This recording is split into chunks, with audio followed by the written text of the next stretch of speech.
Welcome, everybody. I'm your host, Charles Coulombe from Tumbler House, with another episode of Off the Menu. I'm here with a convalescing Vinny Franchini. What are you doing, Charles? You're doing my job. What? You're sick. You're convalescing. I'm helping. No, this is my show. I'm going to take control. Okay. But I'm here to help. You're No. too sick. Welcome to another Off the Menu. I'm your host, Vincent Franchini from Tumbler House, here with a gaudy Charles Coulombe. Gaudy? How do you like that? Huh? Yeah. Just because I have COVID, huh? Well, you sense weakness, you're going to jump all over that, huh? Is that what you're going to do? It's not weakness. It's not even leprosy. I mean, look. I felt for you. I mean, staring at the empty screen a week ago tonight, I mean, I felt like a motherless child. That's how badly I felt. It was horrible. I mean, if you could have seen the train I was on, you would have known that I was gone. It was that bad. And I gotta say, what? You're looking a little askance. I feel like It's probably the illness. Okay, go on. It's probably the illness. You're probably hallucinating slightly still. Some people do under COVID. You know, how many fingers am I holding up? 3? No, 2 thumbs. You lose. Anyway, you're probably too sick, but we'll. I understand though. The show must go on. That's very good, ladies and gentlemen. I want you to know that I am not wearing a mask tonight, despite the fact that our fearless leader here is still positive. I'm not wearing a mask. I don't know, even if the rumors about COVID being able to pass through the machinery are true. Even if that's true, I'm willing to take it. Because one thing, I've had it twice already, so whatever. But I just want you to know I'm there for you, boss. I mean, what can I say? There's a long trail of winding down through the land of my dreams, where the nightingale is singing amidst the pale moonbeam. This is what I'm trying to tell you, Doc. You know what I mean? Yeah, I think so. Good. And you've got, I think, an obligation to future generations. Do I? For the children. I don't care about the children, though. Well, you should. You know what you should do? Are you feeling at all bad still? I mean, you're still feeling the effects of the disease, right? Yeah. All right. What you need to do is pack up your troubles in your old kit bag and smile, smile, smile. While you've a Lucifer to light your fag, smile. Boys, that's the style. What's the use of worrying? It never was worthwhile. So pack up your troubles in your old kit bag and smile, smile, smile. That's my advice to you.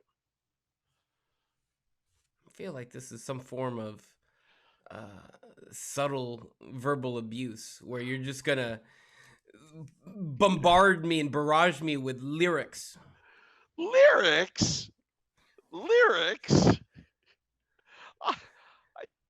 And I have no recourse in this weakened state. So you're just going to unload. You're just going to dump all these lyrics on me. And I have to take it. No, you don't. You're okay. You're recovering. You're convalescing. I look. I believe that the differently abled should not be persecuted. Even though you've got a highly contagious disease that's been responsible for destroying the world's economy, I don't think you should feel responsible. I really don't. And I would say to our studio audience, despite the danger of infection through the machinery, don't shun him. Why do you keep saying people shouldn't shun me? They shouldn't, despite your highly communicable disease. That feels like saying don't think about pink elephants, though. And then you... No, that's another good one. Don't think about them. You'll feel better. Remember, the pink elephant you don't think about may never appear. Are you okay? You seem fatigued. You're making me fatigued. You're giving me a headache. I thought I was recovering, but now I feel like I'm relapsing. Ah, so you see modern American medicine at its finest. think of me as a sort of Red Cross nurse. I'm like the rose of no man's land. Amidst the war's great curse, I'm the Red Cross nurse. I'm the rose of no man's land. The Rose of No Man's Land? Yeah, Is that a song? it is. It sure is. From World War One. A little disturbing picturing you as a Red Cross nurse. Yeah, I would be disturbed Kind of like, dressed as one. yeah, I don't know. It was that the image that created was somewhat akin to the cross-dressing Winston Churchill in the little girl's room. That was pretty bad. Especially now he's so old, he has to be accompanied by a tranny Red Cross nurse from World War One. It's very sad. the whole picture, and she's ringing a bell. I don't know how that's supposed to help poor Churchill. But in this land of gender confusion, let me say that Kamala Harris is all woman, the way Nancy Pelosi is all man. In fact, I have maintained, and I was quoted, that Nancy Pelosi is the epitome of 21st century masculinity. I actually hope someone put that on your Wikipedia page or something. I hope that's your legacy and your contribution is that quote. What, that Nancy Pelosi is the epitome of 21st century masculinity? Yes. Well, I think it's true. I think she's tougher than any 12 trannies put together. Well, okay, that's quite a compliment. Yeah, I think so. She's there's only one person who's capable of smacking her a little bit, and he himself has the heart of a lion. What, the Cowardly Lion? No, wait, no. No, I'm mixing up my Wizard of Oz. Yeah, with Gandalf. So and what? Twiggy. Who has the heart of a lion? Archbishop Corleone. It's his name. Ah. By the way, someone left a comment, and it's like off the menu, almost went mainstream. We better start shredding. I mean, shredding documents. it was weird because I forgot who said this. Pardon me for not remembering, but you remember you used to talk about Angeline or Angeline, yeah, and Angeline. Yeah, and this random blonde woman on posters, and it's all over Hollywood. Yeah, and then I think they did a series on her now, or they're doing this gross sort of series, but it's like mainstream now, and so it's like this strange off the menu legend has like bubbled up to the mainstream, and it's strange to see. You've got to understand that what goes on in what's going on in the strange world of off the menu is really a reflection of the collective unconscious of our country, our society, our world. And I believe that there's a sense in which things that are popular and off the menu now will at some point in the future express themselves in the greater whole. Probably a greater whole about 18 feet deep. But I still think that Officer Clancy is the epitome of policing. I agree as well. He's the future of if you had 100 of him during the summer of 2020, there wouldn't have been any demonstrations. All right, lads, get the billy clubs. Time to smash a few heads. And of course, he'd have taken the bullhorn and said, "All right, me little munchkins, it's time for you to clear the area. And those of you who don't are going to find your heads are like eggs. And you have to break a few to make an omelet, if you get my meaning. Now move along." He's not what you would call empathetic. However, on a more serious and important note, there is something we should mark for the sake of our studio audience and those enjoying our show for the comfort of home. Yeah. And that is, believe it or not, we are doing this show on Saturday night but you all, unless you're a fashionable patron, are going to be seeing it Monday. And Monday in the United States is Memorial Day. Mm. And I got to tell you, ladies and gentlemen, Memorial Day is a day that I really, really like.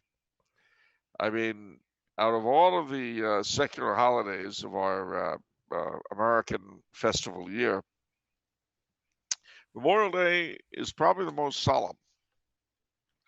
You know the difference between Memorial Day and Veterans Day? Not exactly, no. Well, that's a good question. I'm glad you asked. Uh, huh? What?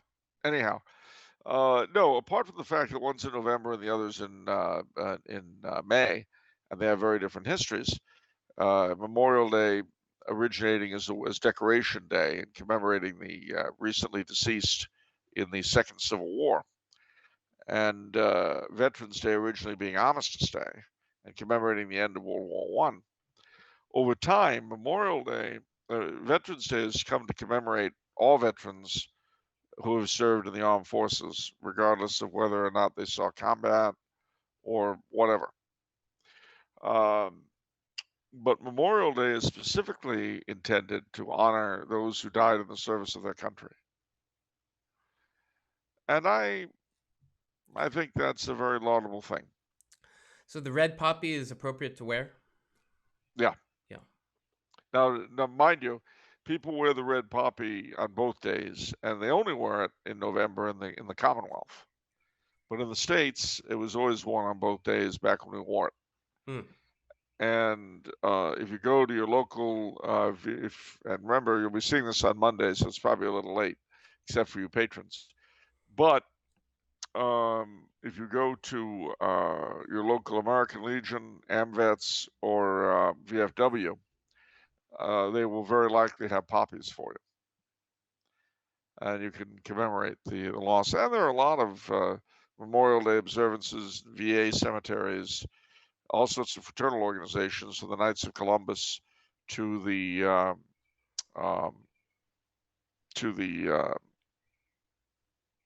Elks, and people like that will have them. In the LA area, you know where two of the most extraordinary not VA, where two of the most extraordinary Memorial Day observances are? Where? The two forest lawns in Glendale and Hollywood Hills. Hmm. The one in Glendale is particularly impressive. They have Confederate or Union rather Civil War reenactors firing off a gun and all that kind of thing, and free water.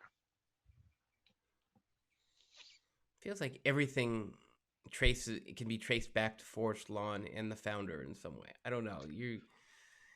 It's always, I don't know. You're always talking about the Disneyland of death. Well, I think it's one of the things that epitomizes who we are as Southern Californians. Only in Southern California could a man from the Midwest come and cook up such a grisly idea and make a fortune off it. I guess so. And you know, in his way, Dr. Eaton wasn't that different from his friend Walt Disney. How? They both had a vision born of Midwestern idealism that could not possibly have been accomplished in the Midwest. They came out to California when land was cheap, and they made their dreams into realities. Another man like that was Clifford Clinton. Yeah.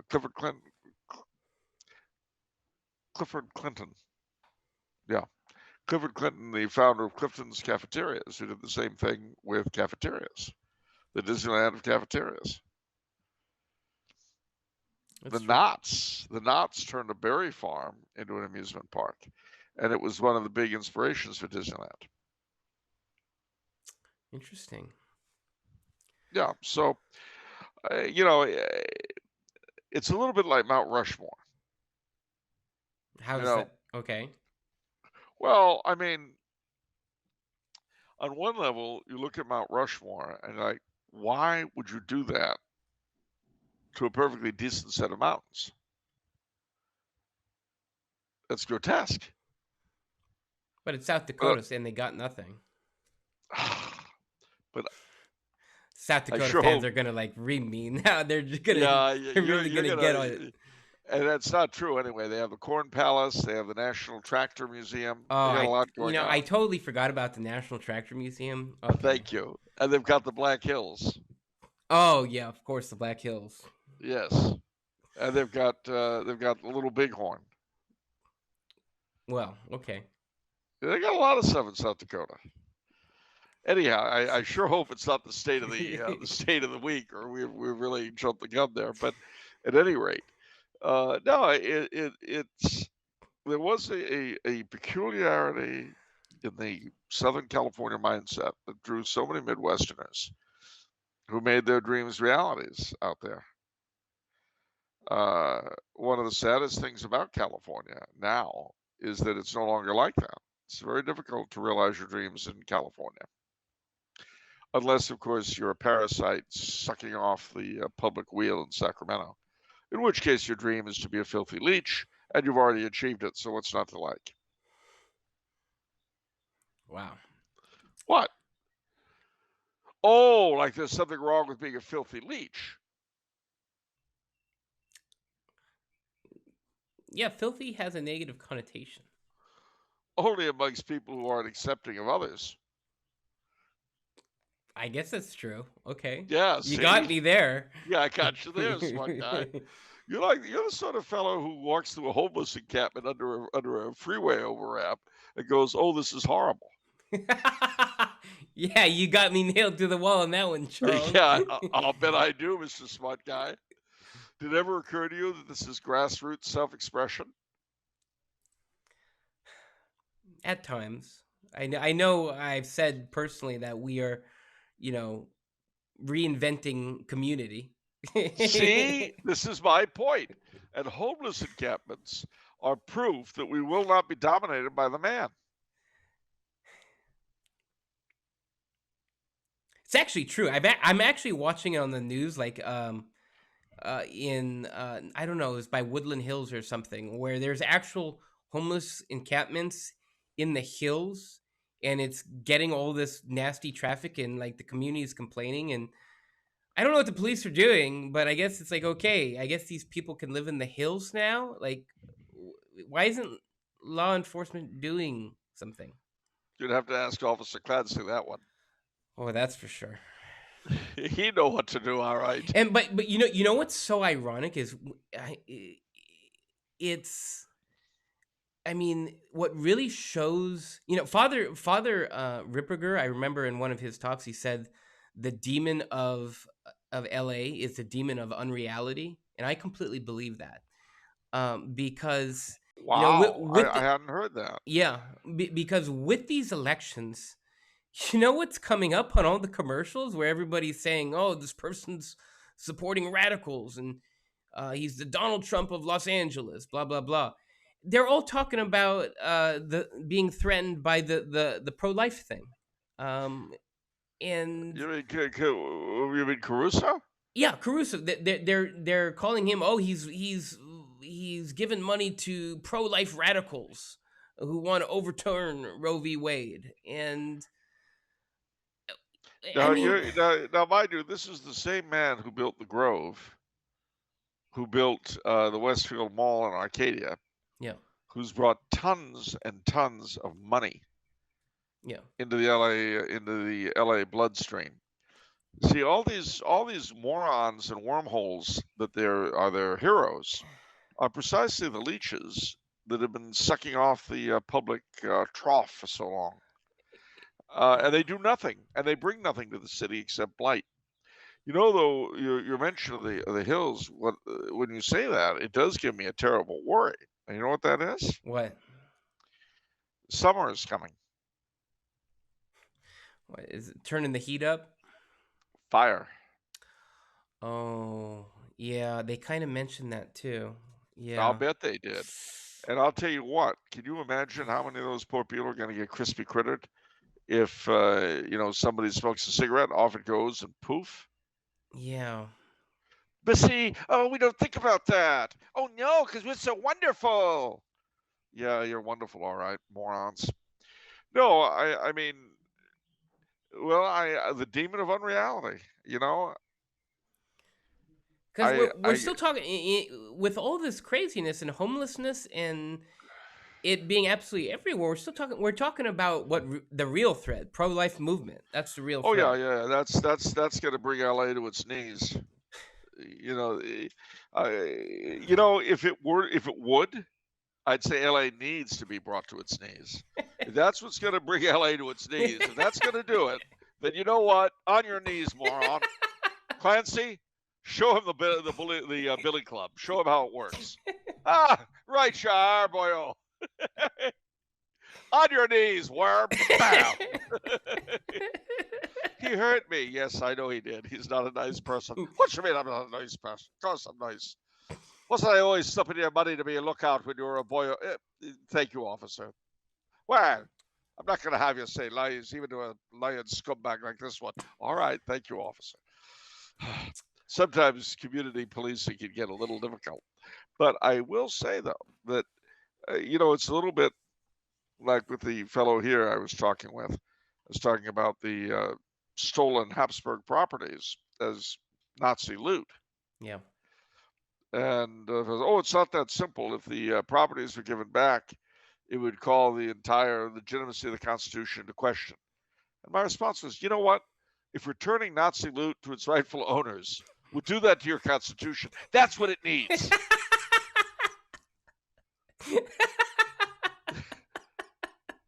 That's so absurd. Of course it's absurd, but people don't care anymore. Little mouths open and drivel flows out. And that wouldn't be so bad, but you're supposed to take it seriously. That's the part I have difficulty with. I don't mind. Look, I've been a comedian most of my life. I don't mind people talking stupid. What I mind is they're expecting me to take it seriously. That's the part I mind. And so similarly, as you say, in the face of everything that's hitting LA, oh, it's pro-life. Oh, what the hell is that going to do if we have a pro-life mayor of Los Angeles? What's that going to mean? I know. What has the mayor got to do with pro-life issues anyway? The mayor could believe that all children should be shot as soon as they're born. What would that do? Nothing. Because he's the mayor of Los Angeles. He's not in control of shooting every infant as it's born the way other people are.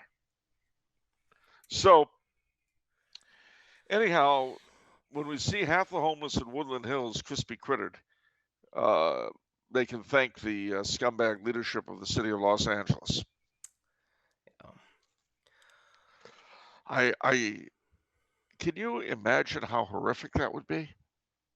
Because I'll tell you something. I lived in the San Fernando Valley for quite a few years at different times. I've seen those bloody forest fires come down the hills. Right. It's and right you know there. what? Sometimes they're quicker than you are. Yeah. And you know what happens when you get? My gosh, I'm sitting here thinking about this. You know what? Homeless encampments are not generally put together with the fire code in mind. Of course.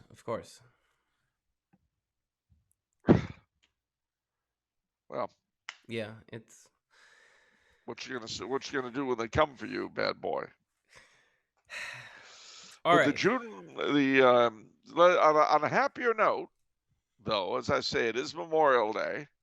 Let's try to flush our minds of the scumbag filth that rule us, and think instead of the sacrifices of their betters who came before us. Yeah. And our betters, for that matter. Over here, in Europe, we have a lot of American military cemeteries. And one of the big differences between them and the VA cemeteries at home? What? They don't have anonymous slabs. They have crosses or stars of David. Which we used to have in our VA cemeteries until President Truman. He had a Secretary of War, and she decided that it was better to make them anonymous slabs, and so they did that. On other notes, last week, while somebody was enjoying themselves and avoiding their work, I don't want to point the finger at any particular hooky playing slough off, but you may have some idea of who I mean. While he was enjoying himself, eating bonbons and watching old movies, and other people were slaving away working. While all that was going on, the Rogation Days took place. Wow. And here in Austria, it's a big deal. So Monday, Tuesday, Wednesday, out we went to the fields, processing with the Blessed Sacrament. Thursday was the Ascension, which in many places also gets a procession. And it signals the beginning of the end of the Easter season. In the traditional rite, that's when the Paschal candle was taken away. They got rid of that after Vatican II, but in the old rite on Ascension Day, it would be removed in such a way as to symbolize Christ's ascending, because the Paschal candle represents Christ. In the new rite, it stays there practically all year long. And if that weren't bizarre enough, tomorrow, Sunday, is, are you ready? Can you dig it? May 29th, which is, amongst other things, the feast of Blessed Constantine XI, last Byzantine emperor who died defending his city. But this year, it is the Sunday within the octave of the Ascension. And you know what that means. What? It means that next Sunday, a week from this coming, is Pentecost. Ah. And the following Sunday is Trinity. And then Corpus Christi will come. And then the Feast of the Sacred Heart. And then we are done with the mobile feasts for this year. Excellent. I actually can't wait for Corpus Christi. Sundays are... Oh, what's going on? Because we always do processions. I love the public processions over here that always occur, as including Saint Therese. Usually does one. I think a couple other parishes do them. I don't know. I really like the public processions to really just show the whole neighborhood what we do. I mean, public processions, they're very, very important. And again, as with the Rogation Days and the Ascension and all that, they're very, very important because they show that the kingdom of God is not restricted to the church, but it's everywhere. And that's why a procession for the Feast of Christ the King is one of the best ways to celebrate it. I can think of other days you could probably do without processions. What are you hinting at? I don't understand.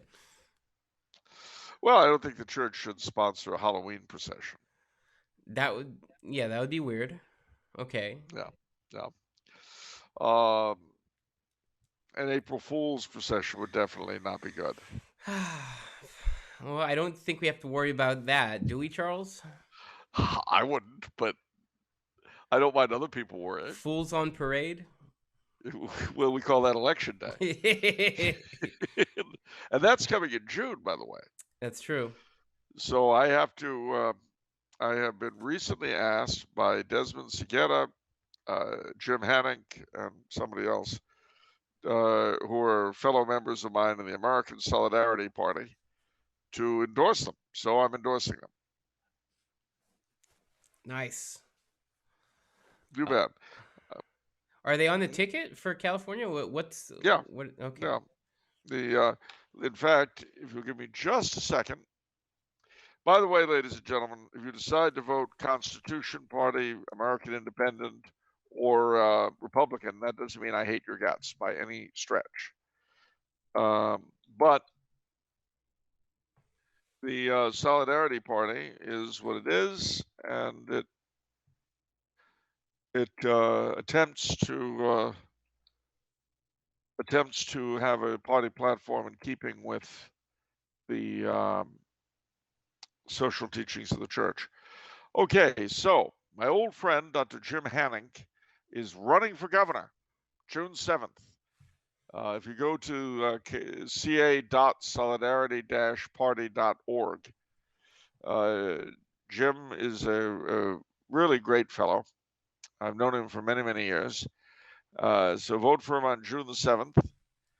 The other candidates are all write-ins, and they are Mark Ruzon for the U.S. Senate, Desmond Silveira for the Secretary of State, and if you're in the 31st Congressional District, Erskine Levy Jr., also a write-in. It's interesting that I'm looking, Brian Carroll and Amar Patel ran the 2020 presidential election. They got 42,000 votes nationwide and over 2,600 in California as write-in candidates. You know, having voted third party for a long time, I can tell you the biggest difference between the major parties and the minor parties is that in the major parties, it's a question of who's the least evil. In the minor parties, it's a question of who's the least insane. And at the moment, the lineup with the Solidarity Party is eminently sane. Eminently sane. Yeah, which I think is the best thing I can say about any elected politicians anywhere. You know, I have to be honest with you.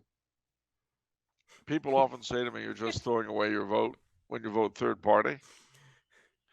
But I always remember Pat Paulson in the election of 1968 when he was running for president. He was a comedian in those days, quite popular. And he said, people ask me, because he always had this deadpan delivery, why should I waste my vote on you? I say, don't waste your vote on me. Waste it on one of the other guys.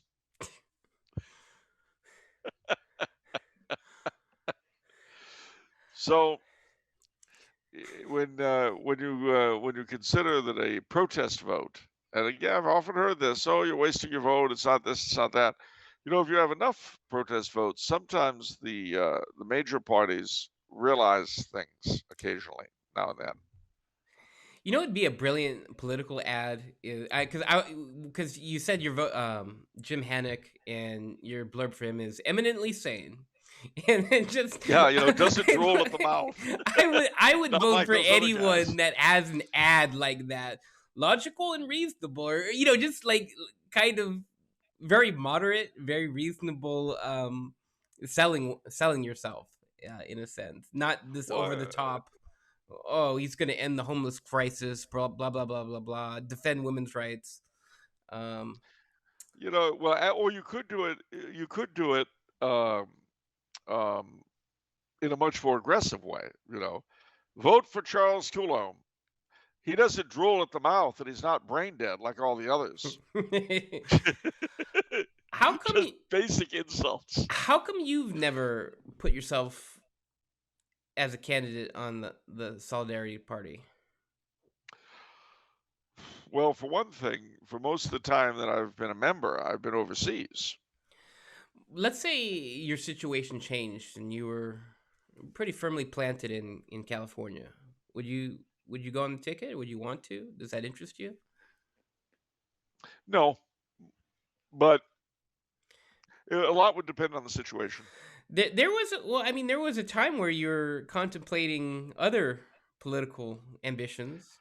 Yeah, I thought it would be a fun gag to run for the Democratic nomination for the presidency. Yeah. There were several people who actually talked to me about that. It's a sort of, but it would have required me to register Democratic, which I'm afraid I couldn't do it. Yeah. But it would have been fun. Yeah. To run for the nomination as a pro-life Democrat. You know, and see, the great thing is, if you don't expect to win anyway, you have nobody. You know, you just say, yeah, you know, it's great here being with all you death lovers. I'll tell you what, it's great to see that the party of Al Smith and John F. Kennedy has turned into the party of Margaret Sanger and her best admirer, Adolf Hitler. That's great. Gosh. It's wonderful to be here in the party of slavery and moronism. And I think I represent everything that made the Democratic Party what it is today. All right. You know, It's like Mad Magazine. Every election they would have vote for Alfred E. Newman. You know. And one of their mottos I love. They show Alfred E. Newman grinning. It says, "The country is on the edge of ruin. Let him finish the job." Wow. All right. Let us move this show forward into. I'll, I'll just make one more point, and Okay, that one more is point. Groucho Marx in Duck Soup. He's made president of a small country in Europe, and he has a song that has the lines in it. The last guy who ruled this place, he didn't know what to do with it. But if you think this country is bad off now, just wait till I get through with it. Ah. If I find out they're taking graft and I don't get my share, we'll line them up against the wall, and pop goes the weasel. Well, I always remember that line from Groucho Marx that you applied to politics. Who are you going to believe, your own eyes or me? Yeah, absolutely. And we're in that situation, right? Where it's like, No. am I going to use my eyes or what you tell me is true? And see, the problem, unfortunately, is a lot of us will respond to that. Oh, I guess you. I mean, you're the guy behind the camera, and I guess you know stuff and stuff. So yeah, sure. No. Yeah, but you know that what he's saying doesn't work. You know it's nonsense. Yeah, well, yeah, but he's like, I mean, he's where he is and I'm where I am, so he must know and stuff. All right. Are you ready? Tings, Are you I ready, am ready. Charles, for the memes I of am production? ready. Things were better in the old First Ward in Buffalo. I'm sorry, I mean, nationalize the memes of production For the common good. in the old First Ward. All right, we got some proper memes again, which we're going to enjoy. All right, from our friend Andrew from New Jersey by way of Long Island, Connecticut respecter, Lower Hudson Valley enjoyer. That's a lot of self-identification, Andrew. I'll say that. So we're gonna put your meme on the screen. My unread books watching me buy new books. And creepy old lady on a rooftop. not happy. Not You know where happy. he's probably buying those things? Where? The Paramus Mall. That is probably true. Yeah, it's Andrew from New Jersey. Where else does he buy books? But the B. Daltons of the Paramus Mall. All right. You remember B. Daltons? I remember B. Daltons. It's a very fine bookstore. All right. Next one is from, I believe, Todd Bird, who says, that feeling when you're all dressed up to be first in line for your monthly ration of bug burgers at the President Harris re-education camp. It's pictured Charles doing the locomotion. Yes, indeed. That was for my niece's wedding reception. One of the happiest days of my life, and I don't care who knows it. I just love the look on your face. It's so impassioned. It's like this is one of the most important things I've ever done. It's like that kind of look. It was. I mean, look, when was the last time you danced the locomotion? I don't know if I've ever danced the locomotion. See? Okay. And well, let me tell you, we got almost everybody up on the floor on that one. All right. We ended up with a long serpentine going backwards and forwards. It was great. And little Ava was singing, everybody's doing a brand new dance now. Come on, baby, do the locomotion. Know you're gonna love it if you give it a chance now. What? All right. So we Come have on, do the locomotion with me. Well, they did. You got the photographic evidence. They all did the locomotion with me, the way little Ava said they would and should. Yes, they did. So who you got to believe, little Ava or the mayor of Los Angeles, Garcetti? Little Ava. Right. All right. So a derivative of that, Nathan from Georgia says, so he's got a meme, which is pretty wild. He says, for context, this meme template is from an anime called JoJo's Bizarre Adventure, except someone swapped the characters with Charles and Bronze Age pervert, an eccentric Twitter who recently criticized trads. Um, okay, Uh, so there you go. I You're doing the locomotion. You're minding your own business. You're enjoying yourself. And this surfer dude looks pretty angry, like he feels threatened by your locomotion. I guess I don't blame him, but I'm not really noticing him either. That's probably what's so bothering him, is that I'm not even noticing him, because he looks like an exhibitionist. Yes. Anybody who calls himself Bronze Age pervert, you've got to wonder about. Yeah, that's for sure. Yeah. So thank you for submitting the memes. We've got a couple comments I'm gonna read. Some pretty enjoyable ones. Jonathan Jensen says, "Gotta love Charles just writing off the second largest city in Michigan with its own diocese and basilica as rural. Rest in peace, Grand Rapids." Oh, now, firstly, Grand Rapids, Michigan is not Detroit. It's not Buffalo. It's not Rochester. Grand Rapids is not. I mean, it's not nothing, and it's certainly the center of the Dutch in Michigan. It's, but it's. I'm sorry, but okay. Grand Rapids is a noticeable town, and it has a lot of Hollanders, and it has a basilica, and it has stuff. Okay. Do you apologize for calling it rural? I apologize. Sorry. Okay. Good. As the Crips said to the Antifas in Long Beach, say you're sorry. Say you're sorry. You remember that? I remember that. Dude, they took that off Twitter. They totally banned it because I had actually bookmarked that, and it's not there anymore. Why not? Why not the little white boo-boos getting thumped? Why did they take that away? Little white breads. I don't know. It's a mystery. Stupid little white breads. All right. Little. I tell you what, I'm 100% for the Crips in that particular episode. Me too. Stupid little morons. All right.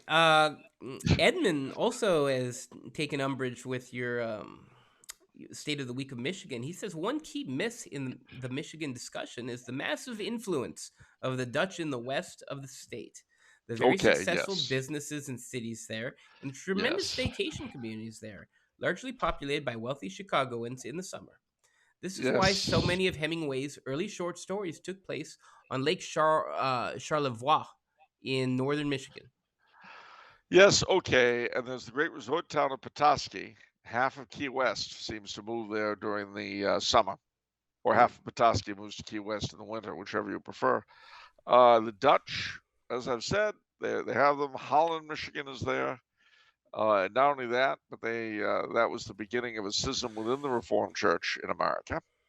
From the the Reformed Church in America, the old Dutch Reformed, you had a group called the Christian Reformed break off because they were truer Calvinists. And in Holland and around Grand Rapids and all that part of Michigan, you will see windmills and tulips and wooden shoes and lace hats and all the appurtenances of Dutchery. All right, are we square now, everyone? For now. On behalf of Antifa in Long Beach, sorry. Or actually, no, if I'm going to do an Antifa voice, I'm sorry. I'll go back to Cal State now and be good for a little while. Try to terrorize old white ladies somewhere. Right. A couple more comments. So I think last show Philip asked if there are any uncool saints, and you said, "Oh, well, you need a definition of cool." Yeah. And so he says, since Charles requires a definition of cool, and since, quote, that cool which can be defined is not the true cool, end quote, I can only provide a concentrated example and ask him to extrapolate. The inverse of this would be uncool. What I was specifically asking about with respect to saints. Do they march in as well as file in summer finery? And he linked us Blue for Pablo by Miles Davis. which is super cool. All I can tell you is that any fan of Miles Davis is a fan of mine, or something like that. Okay. What else you got? One last thing I'll read, a comment from a gentleman, or perhaps a lady. No, I think it's probably a gentleman, with the name False Syllogism. And he says, ironically, I can't not tell if Vinny's remark about people decrying Charles's autism comment is a joke or not, because I'm autistic. I was being true. Um, However, just in case it was earnest, I have to say that Charles's insights into autism have been of more use to me in understanding my behavior than any neurologist, psychologist, or occupational therapist that I've seen. I'm thoroughly sick of hearing about the wonders of neurodiversity. And if one more person tells me that the condition which has so profoundly restricted my life and independence is quote not a disability, just a different way of looking at the world, end quote, I may actually vomit. So thank you, Charles. It's an absolute joy to hear an honest appraisal. Well, heavens. Well, firstly, you're very welcome. Uh, I have an autistic nephew. I have known a number of autists in my time. Um, all of them, as you would say, valuable people, and all of them struggling with a very, very difficult thing. Um, One of the problems for autistic people, of course, is that they can't. They're not usually very good with nonverbal communication.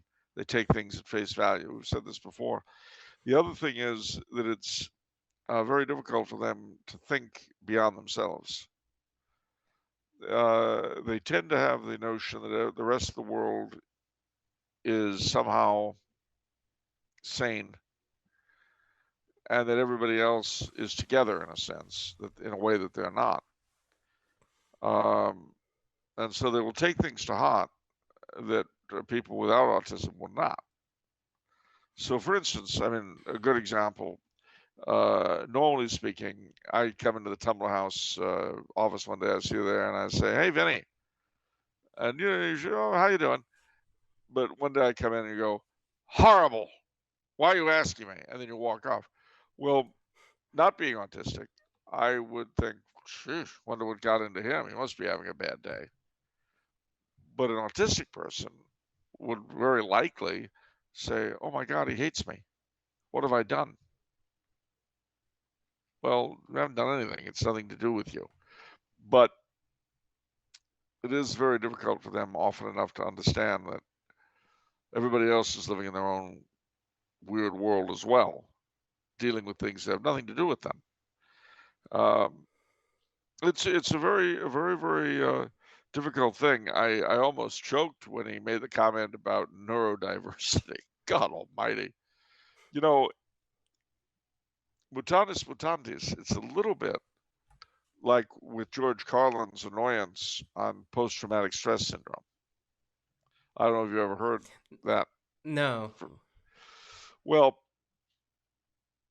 he, whatever his failings, Carlin was very much concerned about the veterans who suffered from it. And he had a very interesting routine about the descent of the phrase. And he said, this phenomenon first came to our attention in World War One, and it was called shell shock. And people who had shell shock had it because they'd just been through too much and they went on overload. And they were in a very bad way and they got treated for shell shock. It was not an obvious physical thing. And in the beginning, especially people who had not been on the battlefield, on the modern battlefield, did not understand what these people had been through. So they put it down to cowardice or whatever, when it was not that at all. Well, there was another name, somewhat less forceful than shell shock. I forget what it is, frankly. It was adopted in World War II. Sounded a little bit better. Didn't sound quite as, nasty as shell shock. Well, then eventually, Battle after fatigue or something? Fatigue? yeah, that was Yeah. it exactly. Yeah. Battlefield fatigue. That was it. And that sounds a little nicer, you know, battlefield. Put him to bed, give him something to drink, and he'll be all right. Well, then in our day, after Vietnam, we came up with post-traumatic stress disorder, PTSD, and that just completely removes it from any immediacy. It makes it sound like a not too bad thing that can be, give the guy some prescription drugs and it'll be fine. But he'd go through this long history and then he'd end up by saying, maybe if we went back to calling it shell shock, they'd get the help they need. Hmm. That I always thought that was very poignant. Well, I feel very much the same way about autism.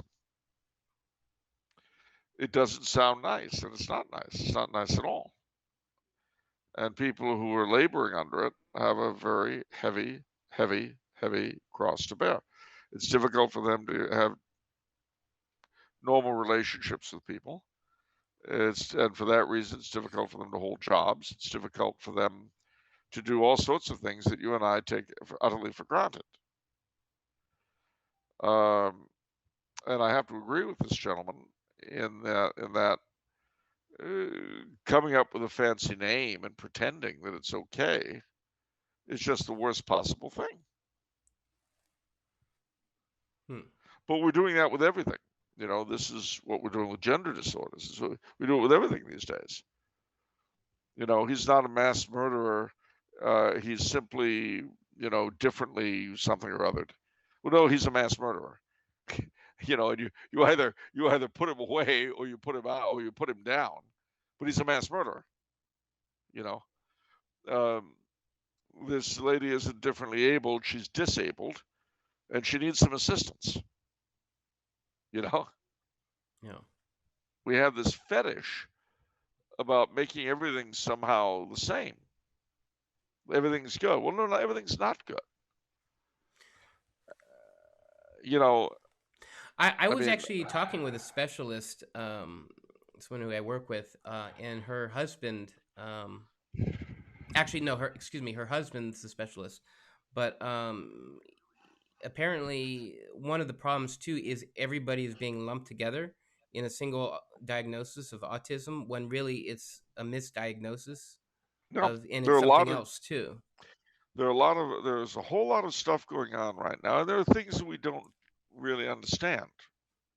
The environment, and I hate to sound like a 60s or 70s Earth Day person, but the truth is that the environment is filled with all sorts of poisons that we never had before. I say before the 20th century. We don't know what their long-term effects are. We don't know what the long-term effects of all of the hormones being dumped into the water via contraceptives are doing to us. We know what they're doing to amphibians. We don't know what they're doing to us. There's a lot we just don't know. Autism, quote unquote, has exploded over the course of my lifetime. Yeah. I mean, when I was a kid, there was always the kind of weird kid. And in retrospect, he was probably autistic or Asperger's or something. But there weren't many of him. Now they're everywhere. Everybody's got them. And, again, that's no reflection on them, God knows. But you have to ask yourself, why is this happening? Yeah. Now, one way to avoid asking that question, to avoid looking into the things that we're using, is to pretend that it's okay. Could it be that a lot of the gender confusion is a result of all the free-flowing hormones? Well, see, you can't ask that question. Because what if it turned out that it was, in fact, due to the massive use of contraceptives since the 1960s? Well, then what? What are we stuck with then? What are we going to do then? How are you going to put that genie back in the bottle and still get reelected?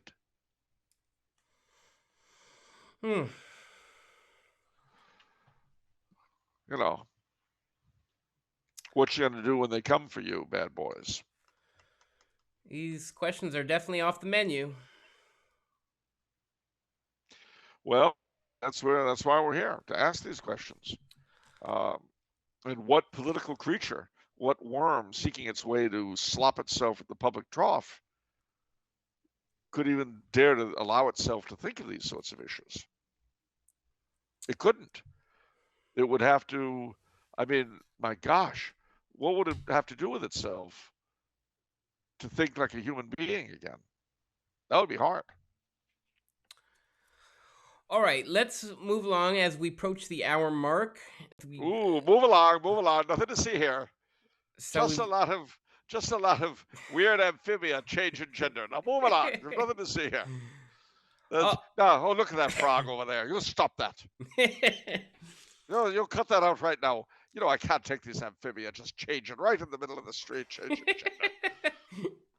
This is insane. Who's running the show?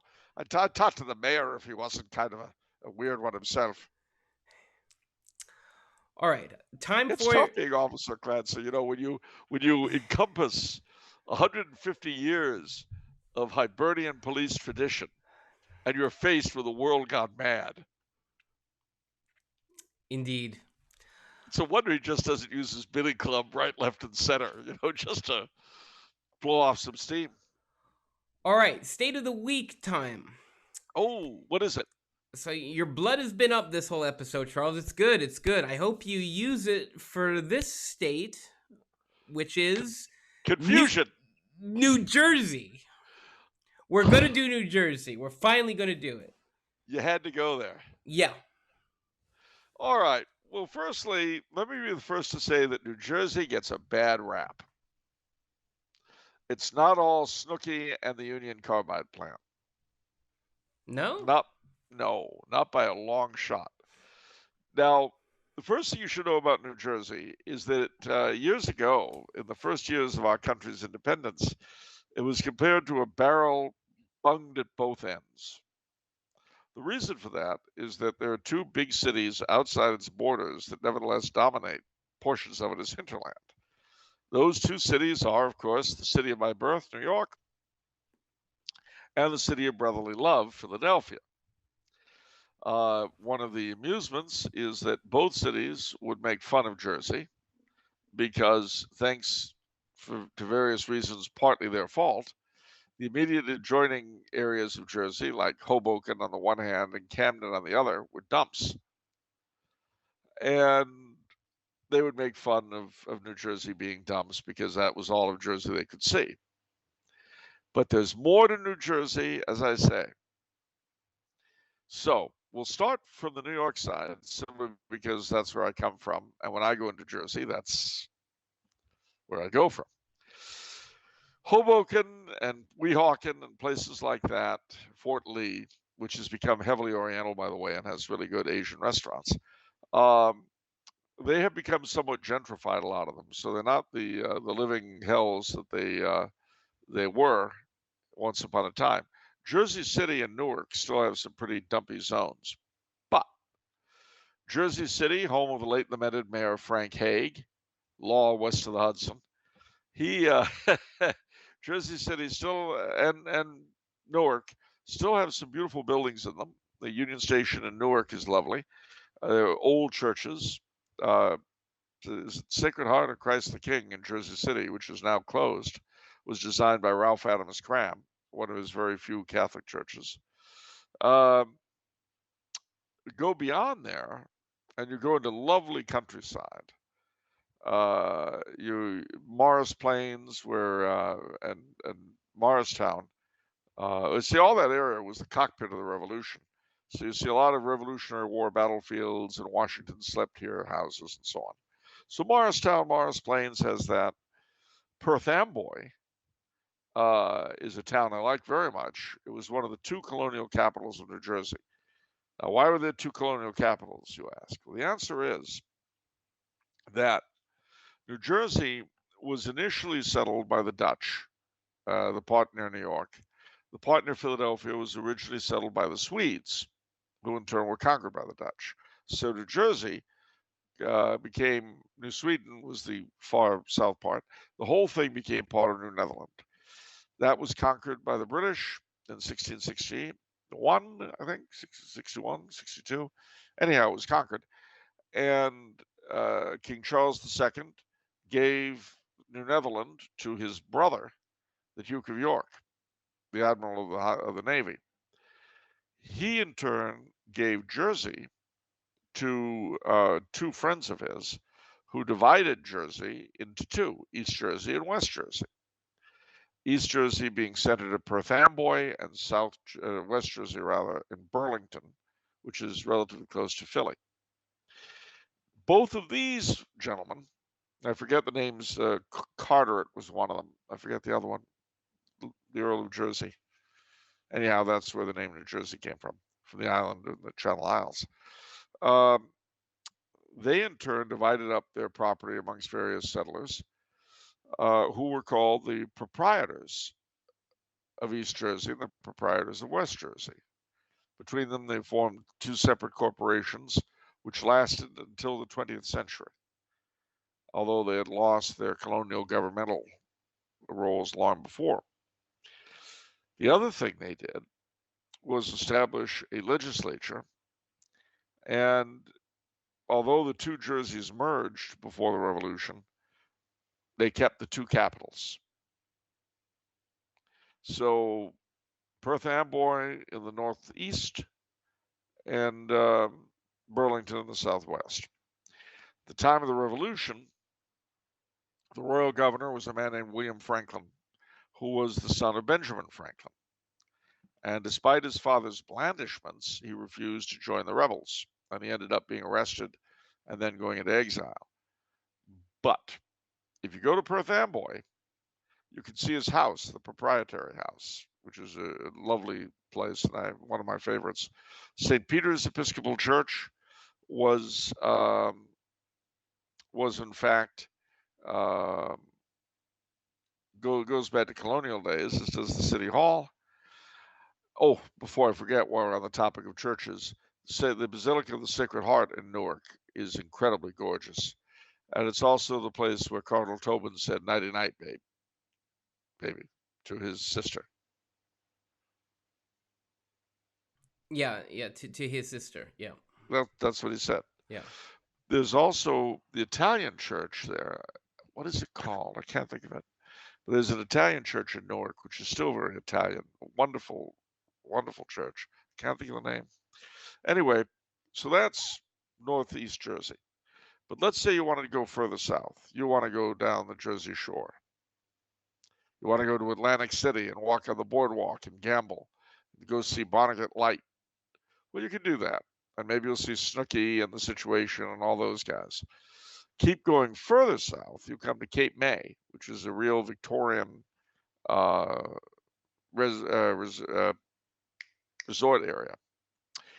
You can go into the Pine Barrens in central and south Jersey, which are wilderness to a great degree, and inhabited by the Pineys, who are the people who live there, oddly enough. Accused of both inbreeding and racial mixing, which, if both of those are true, the one obviously offsets the other. But supposedly the Pineys have Indian and black as well as white blood. Oh, before I forget, I left the north too soon. On the Ramapo Mountains between the New York and New Jersey, crossing the border there, is the haunt of people today called the Ramapo Mountain people, in my far-off childhood called the Jackson Whites, but they're mixed black, white, and Indian. They were the last people to speak Dutch in the New Jersey, New York area.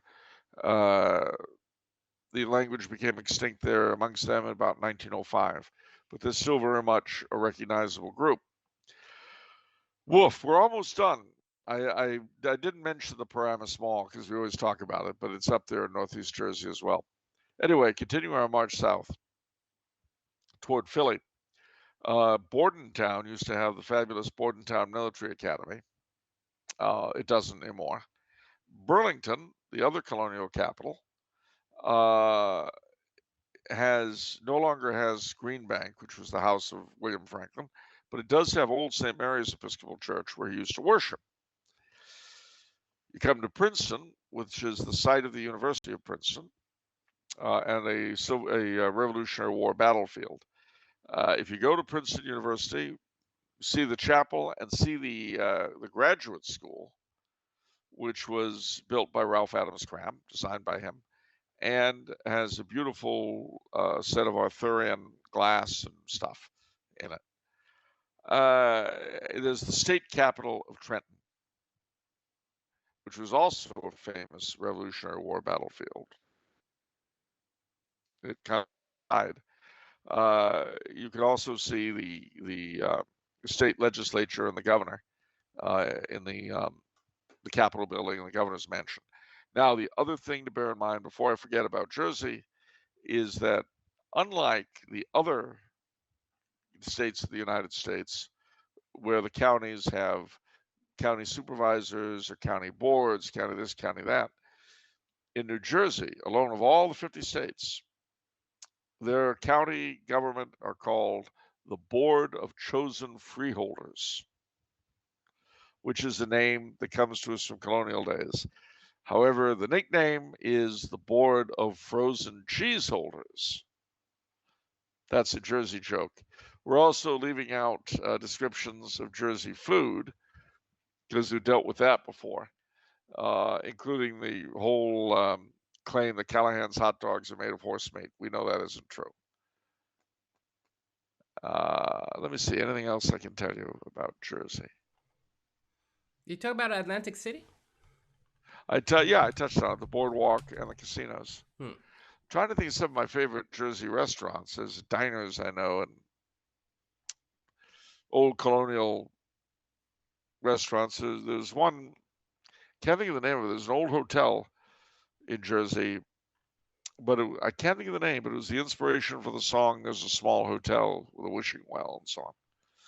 Anyhow, ladies and gentlemen, that's New Jersey. Oh, wait a minute, before I forget.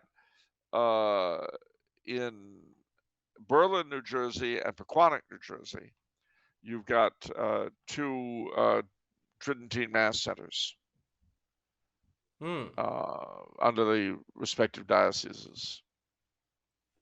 Okay, cool. All right, now Excellent. you know. All right, thank you for. Glad we got that out of the way. I can sort of rest easy now. That was now that Jersey's been put to bed. Put to bed. Yep. We didn't mention the Jersey Devil. We've mentioned that. We've got a video. We've talked about him. Yeah, we talked about him on the show. We didn't mention him in my tour. Well, do you want to talk about the Jersey Devil? Not particularly. Okay. We've spoken about him before. Besides, he ended up going to Congress. That's right. But Mayor Frank Hague, remember him. Look him up, ladies and gentlemen. Jersey's finest. Oh, yes. Before I forget, the Jersey National Guard, old regiment, goes back to colonial days. I forget what they're numbered now, but the name is the Jersey Blues. Okay. All right. Time for the questions. I don't know if I can handle it. I think we can do it. All right. Don from Florida says, please discuss the following quote. Quote, the French taught the world how to cook, and the Italians taught the world how to eat. Fair enough. Oh, you want me to enlarge on that? I don't think that makes sense. Really? It doesn't. I mean, you teach the world how to cook. I mean, where are all the French restaurants? I don't understand. Every decent town has at least two. There's just slightly more French restaurants than Irish restaurants. Yeah, but they're more expensive and the food's better. I mean, all I can do is recommend you to Julia Child. There's a reason she went in for French cooking and not Italian.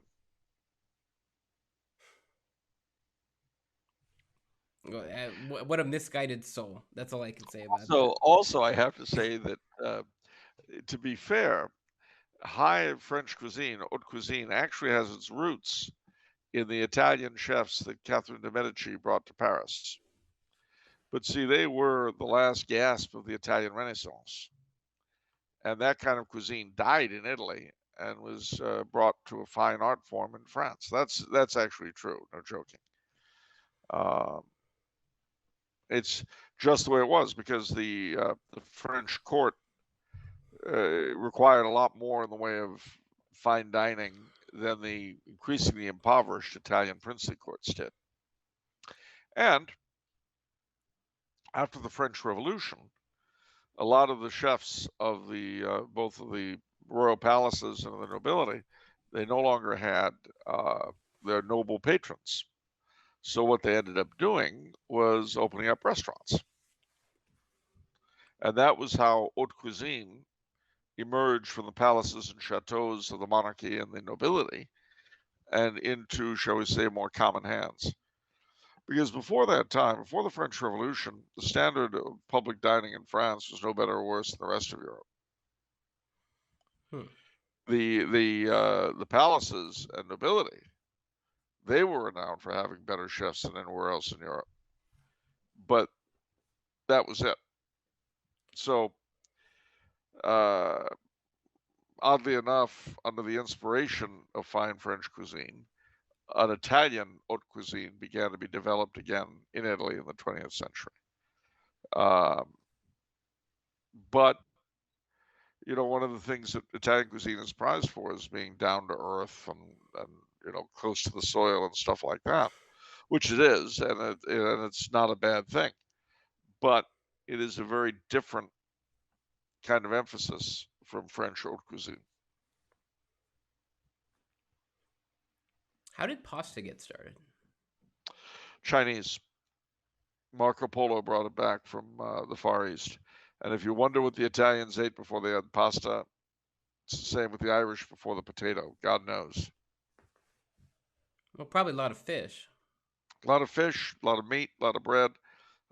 Research these days suggests that the medievals ate a lot more meat than we suspected they did.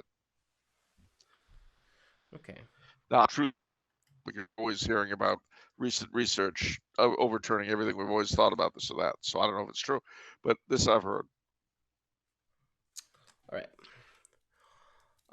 Couple questions from Vendée Radio on clothing. Oh boy, from cuisine to clothing tips. So he says, please can you share your thoughts with us on three major styles of men's tailoring: British, American, and Italian. What are the major features, advantages, and disadvantages of each? Well, that's very hard because, you know, what era are we talking about? I mean, yeah. I'm not really, I'll be brutally frank, I'm not really up on current fashions. You know, I was frightened off after I found out the devil wears Prada. Ha ha ha ha ha. What? Ask Father Rippinger. I'm sure he'd say the same thing. Okay.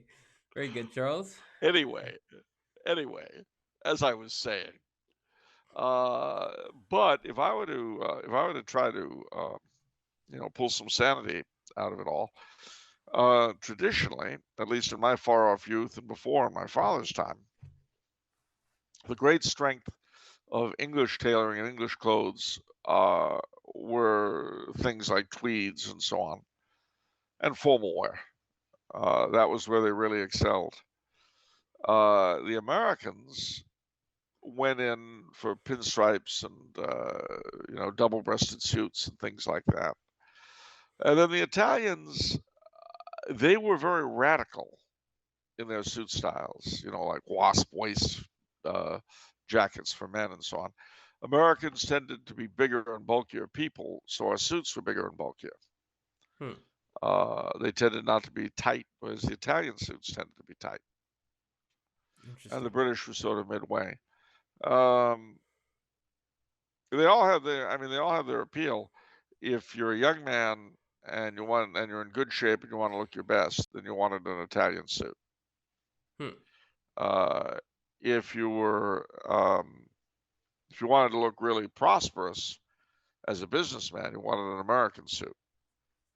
If you wanted to look elegant, you wanted a British suit, and of course, formal wear and tweeds. All right. Von Day Radio also says, please can you share your thoughts on various summer fabrics in men's tailoring? What are your views? What are your views on the Von respective? Day, I don't own a clothing store.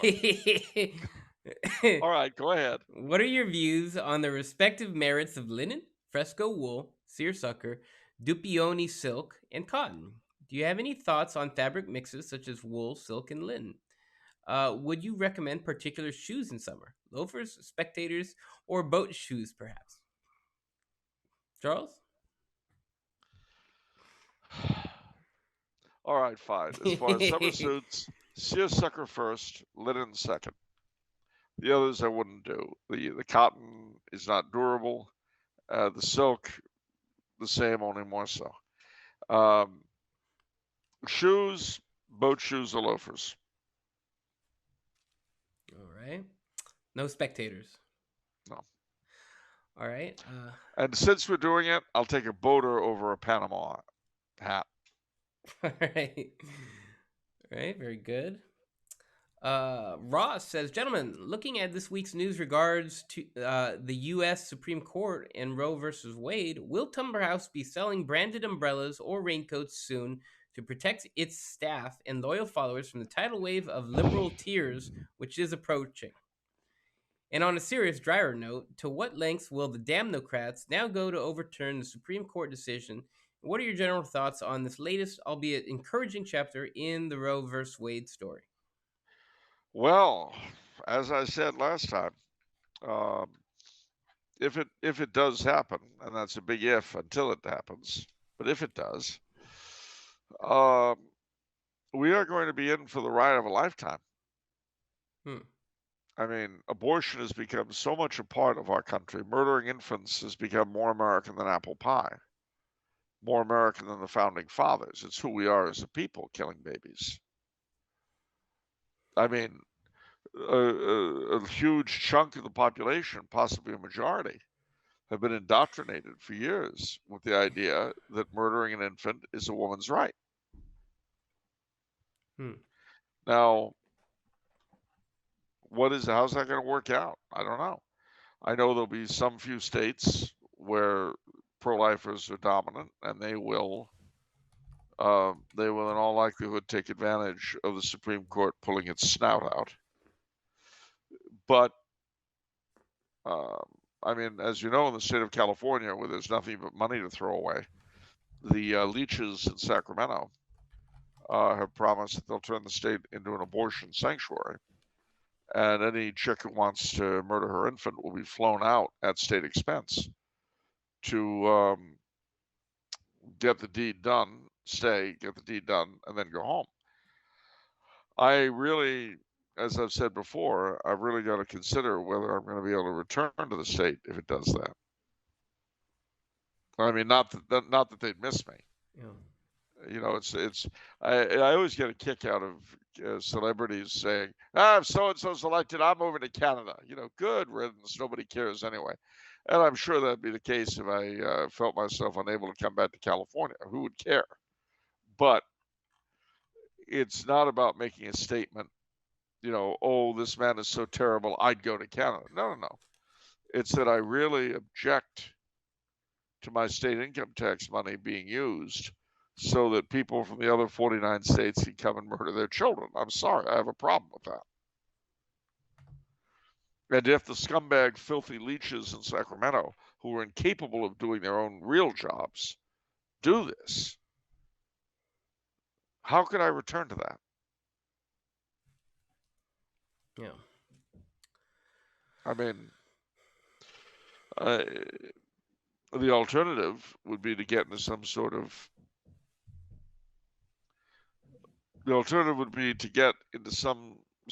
of civil resistance deal, you know, where a bunch of us made a pact not to pay X% of our income tax. Yeah. You know, and then face the consequences. And the consequences would be terrible. If COVID has shown nothing, It's shown us that the liberal democratic regime, and I say that with small l, small d, the liberal democratic regime, when disobeyed, punishes. I mean, what I feel like is almost a bigger deal is actually Corleone's laying the smackdown on Pelosi. I feel like that is a huge deal because the entire world is waiting for moral leadership and for Yeah. people to take a stand. And I've always felt it starts with the Cardinals, you know? Well, he's not a cardinal. Oh, well, I mean, 99, baby. eh, what is the Archbishop? Yeah. Yeah. So, Um, but I You mean, the people in know, charge of the diocese, you know? yeah. Well, I mean, the hierarchy or our leadership, and they're supposed to lead. 99, baby. Um, well, that's one way of leading. The No, it's true, and of course he has, and he stood up, and I think 7 or 8 of the other bishops of the United States have backed him. Hmm. Um, but that's all so far. Yeah. And of course, Nancy was immediately rallied to by that great theologian Whoopi Goldberg. Yeah. So it's not going to be pretty. And you see, here's the thing: if enough bishops support Corleone, there will be an attack on the church. I guarantee you. I could see if Corleone stands tall, I could see the state of California yanking the Archdiocese of San Francisco's tax-free status. Hmm. And who would stop them? The double rear-ended pieces of garbage that they are. Who would stop them? No, Not the the great governor. electorate. He thanked his education to the Jesuits. And clearly I'm joking. Newsom? Yeah, I know her nephew or No, whatever. no. Brown was educated by the Jesuits. He was a Jesuit. I saw Newsom thank the Jesuits. Oh well, I can imagine what he thanked them for. Yeah, he was. Services rendered. Yeah. He's a real worthless piece of garbage. And of course, Nancy's his aunt, so you can see why he'd be pissed off. Yeah. All right. Just make sure. Yeah. Here we go. He later reflected on his education fondly, crediting the Jesuit approach of Santa Clara with helping him become an independent thinker who questions orthodoxy. While in school, Newsom spent a semester studying abroad in Rome. What was her name? I know he didn't marry her. What are you talking about? You said he was studying abroad in Rome. Who is this broad? Wow. It's just what you said. I know. I'm And sorry. given Newsom's subsequent career, the wife he had that cheated on relentlessly, he's got the same sort of slimy charm that Justine Trudeau did, or any of the Kennedys. So, he's a slime bucket. Yeah. Worthless slime bucket. So who was this broad he was studying in Rome? I mean, was he stalking her? Maybe a peeping Tom deal going on? What was his thing? I don't know, Charles. You're gonna have to ask him. Was she an artist model? I mean, I don't know. What was going on with this?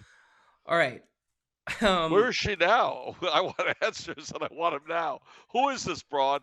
Bring her to California. We probably need her to speak out during the election. Oh, it was so terrible. This Californiano, he followed me all over the place. He peered through his curtains. He got a telescope. It was terrible. All right. Question from. What's her name? Francesca? Don't go there. All right. I'm just asking. All right. Question from Connor, who says, Vincent and Charles, this question I've been mulling over for some time. But what, are you going to control thyself? If Gavin Newsom couldn't, why should I? Why do you think his wife dumped him? He was a slime bucket. All right. Connor says, Vincent Charles, this question I've been mulling over for some time, but what is the relationship between physical fitness and the faith? The reason I ask is because more and more I see memes on Facebook pages I frequent, be they Catholic, Orthodox, or Protestant, that go along the lines of, quote, work out, eat meat, read your Bible, go to church, etc. Now, I enjoy working out and I love being a part of the Catholic faith, but where do the two intersect? Is this a fairly recent development or totally new phenomenon, perhaps with American Protestant influence, or is there a true history of fitness and faith? Be very interested to hear what you know or your thoughts on the topic. Thank you both and God bless. Well, I don't know about working out, but there was certainly, in a lot of Catholic cultures, there's certainly been an emphasis on athletics. Hmm. You know, in Ireland, of course, the whole Gaelic football thing and all that was invented as an expression of Irish nationalism and Catholic nationalism. Certainly in the Northeast, in a lot of Catholic ghettos, Irish, Italian, Polish, and other places, boxing was seen as a way out of poverty and was very often sponsored by parishes.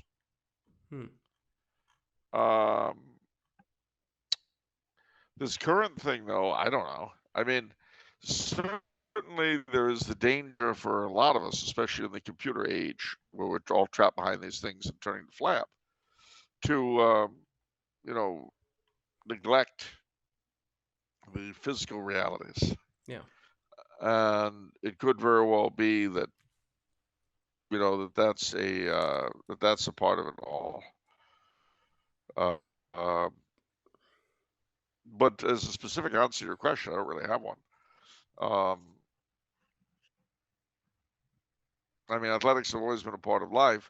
In our time, of course, I mean, it's interesting that originally the football clubs and baseball clubs were clubs. They were private organizations. They weren't big businesses. I think there's not going to be a lot of history between fitness and the faith because fitness kind of turns into an issue once you have a secure caloric intake. Yeah. You know what I mean? But it seems like most of history, it's about getting a sufficient caloric intake more than actual fitness. And also, I mean, there's so much hard work back in the day. I probably, perhaps people didn't really think about, oh, I need to lift weights or whatever. Well, they naturally did that. They were lifting weights. Yeah. They were a lot of what we do in this area is to make up for the sedentary lifestyles that technology have brought us. Yeah. And I mean, here, for instance, Europeans just naturally lead a somewhat more mobile lifestyle than a great many urban Americans. I've lost a ton of weight here just because I walk all the time. Whereas, as you know, back in LA, apart from 3 squares a day, I only eat one here. I drove everywhere. And the combination of 3 square meals a day and driving everywhere, guess what? Yeah. And you can really see the effect in those parts of the country where the lifestyle was pre-industrial, or not pre-industrial, but pre-technology, far more physically demanding than others because their eating habits have not changed. So take the South. Now, a lot of people in the South worked very hard in agriculture up until relatively recently. And so they had a big, high carbohydrate, very fatty diet. Well, they still do, except they're not working those jobs anymore. So where do you think the biggest number of fat people are? It's in the South. Interesting. But they're far from only there. Yeah. And they still tend to be more concentrated in the cities and the countryside. Because the countryside people, if they're not harvesting, they're at least walking. Yeah. Whereas if you're living in the cities, even if you're not driving, you're probably taking public transport. All right. Oh, Connor had a PS, which I forgot. As a side question, as alluded to in the pre-show, if I am indeed the cause of the off-the-menu pizza war, is this something I need to go to confession for, or am I okay as it has brought joy and cultural awareness to millions of viewers? The latter. It's brought joy and cultural awareness to millions of viewers, and so you're off the hook. All right. All right, we are kind of running out of time, so I'm going to cut this short to one more question for this Okay. episode. From Hunter, who says, in Charles's incomparable Vicars of Christ, he references Pope John Paul II denying communion on the hand to the French First Lady. This shocked me, and I can only imagine the sort of outcry that such an action would produce in 2022. Can Charles elaborate on what happened here? Which French First Lady was this? What was the reaction? Did JP2 ever give communion on the hand? Well, I think it was Madame Mitterrand, but I could be wrong. I'd have to check. I don't remember. I don't know that he ever gave communion in the hand. He might have later, but if so, I don't remember it. So to like everybody, like in for No, mass? no, no. Wait, I don't think he ever did that. you don't think he ever gave communion on the hand? No, he might have once or twice, but I don't think he did. I could be wrong though. And if someone in our family of viewers knows the answer, or if I find it out before next week, let's share. Did Pope Benedict give communion on the hand? No. Does Pope Francis? Okay, sorry for that question. All right. That boy, give it on your foot. Okay. The one thing he won't let you do is kiss his hand. I see. You know, he's kind of slap happy pappy. So, so back to JP2. You remember Richard Count Guido's papal rap? Don't do that. You can't say that, Charles. I can't? I don't think you can say that. I don't think it's respectful. You can't do it, Charles. So rap is it? No, wait a minute. Don't we live in an era of free speech?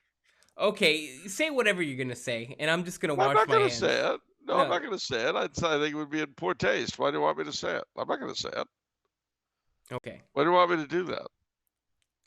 I'm just washing my hands. Just do whatever you want. I mean, you're basically a wild animal, and I've got like. Do you see how you get? Yeah, I do. It's because you're ill. I know. You've been weakened. Yeah. And I think you need to relax and accept. Okay, great. I'm relaxing and I accept. Good. What's the next question? That was it. Well, I guess what I was gonna follow up question. What was the reaction when he did that? Was there a big to do? Yeah, I know how big it was. There was a certain amount of, certainly there was in France. There was a lot of gnashing of teeth and whining of the double-faced people. But it wasn't that. It was something of a deal, but not hugely so. You know, it's funny to think of that, to sort of step back, because it's like, what was the reaction? And so it's like nowadays when that is uttered, it's like, oh, how does social media react? Is everyone screaming on social media? But then you think back in the 90s and 80s, there was no social media. What composes a national reaction? Like, what does that look like? And so, well, it didn't. There wasn't one. I mean, yeah, things appeared in the newspaper. I read about it in The Wanderer, and I don't think I ever read about it in the secular press. But just since we're here, yeah, And since we've successfully avoided your trying to pressure me into reciting that horrible papal rap, I don't know what gotta do.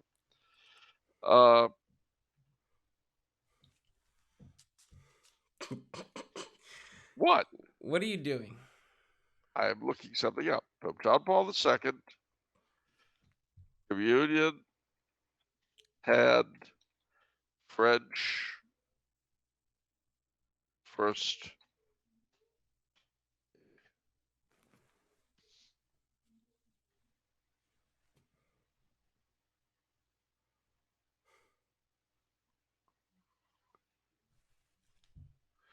Oh boy, the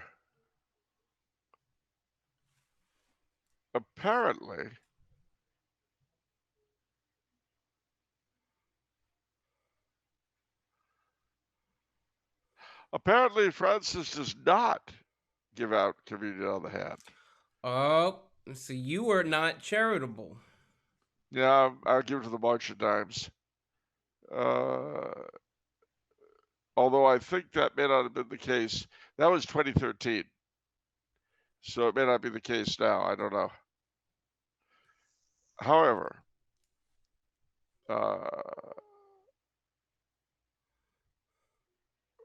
let me say, Charles, we wanna finish up the show. It's not Charles Research Internet time it's not? at the hour 30-minute mark. No. Oh, well, okay. I just, I mean, you know. Okay. It's gonna be okay, Charles. It's gonna be okay.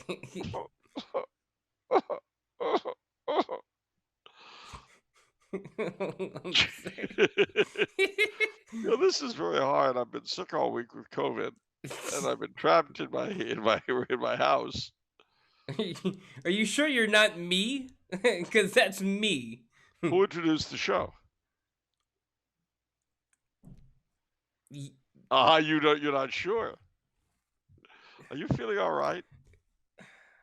No, I was feeling all right, but now I'm not feeling all right because I'm being taken advantage of. What have you taken advantage of? What am I doing? You're beating up on a sick person. That's what you're doing. I am a sick person. You're self-identifying as sick? I am. I self-identify as sick. If Elizabeth Warren is Princess Pocahontas, then I am sick. All right. You're You know what? You're an African American lesbian sick person. Okay, you're whatever. I am with a Spanish surname, and I'm Jewish. So there. Okay. All right, that will do it for this episode, guys. I hope you've enjoyed it. We did. I've got one question though. Do you think people should stop shunning you? People should stop shunning me. Yes. All right. I think that's wise. Let that be a lesson to you all. And on a more real note, do say a prayer for our deceased in the various horrific wars, and not just our own dead. Yeah. And certainly, more than ever this Monday, pray for peace in Ukraine and an end to the madness. But Ukraine is closer to where I'm sitting than Tucson is to LA. Wow. That's hard to believe. Well,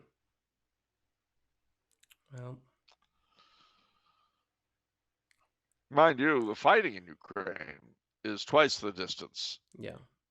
That's just the Ukrainian border. Yeah. But Ukraine's a big country. It's the second biggest in Europe. Believe it.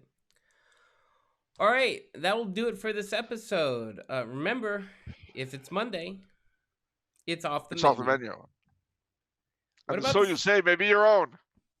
There we go. Got it in. See you next time. God bless you all, ladies and gentlemen. And remember, Officer Clancy is not happy. You shouldn't be either.